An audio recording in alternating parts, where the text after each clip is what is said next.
Champion হয়ে দেশে ফেরার উচ্ছ্বাস এখনো ম্লান হয়নি। সেই শিরোপা জয়ের রেস ধরেই এবার এশিয়ার কঠিন চ্যালেঞ্জে পা রাখতে যাচ্ছে বাংলাদেশের অনূর্ধ্ব 20 নারী ফুটবল দল।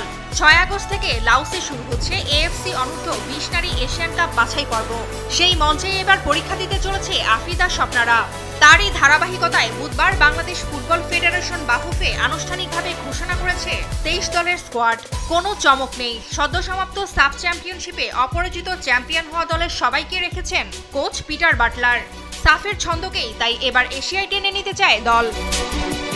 11 থেকে 21 জুলাই ঘরের মাঠে অনুষ্ঠিত সাফ অনূর্ধ্ব 20 চ্যাম্পিয়নশিপে টানা 6 ম্যাচ জিতে চ্যাম্পিয়ন হয়েছে বাংলাদেশ।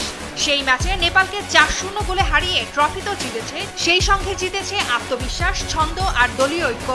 এবার সেই ধারাবাহিকতা ধরে রাখতে চায় বাটলারের শিষ্যরা। এইচ গ্রুপে বাংলাদেশ প্রতিপক্ষ হিসেবে পাচ্ছে 3টি দল: স্বাগতিক লাওস, পূর্ব তিমুর ও শক্তিশালী দক্ষিণ কোরিয়া। সব ম্যাচই অনুষ্ঠিত হবে ভিয়েন্তিয়ানের নিউ লাওস ন্যাশনাল স্টেডিয়ামে।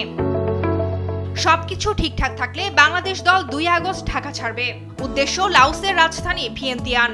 বাছাইয়ের প্রথম 3 ম্যাচেই নির্ধারিত হবে আফ্রিদা স্বপ্নাদের সেরা 8-এ ওঠার স্বপ্নপূরণ হয় কিনা। বাছাইয়ে মোট 8টি গ্রুপ। প্রতিটি গ্রুপের চ্যাম্পিয়নরা সরাসরি খেলবে মূল পর্বে। সংখ্যে যোগ দেবে সেরা 3টি গ্রুপ রানার আপ দল।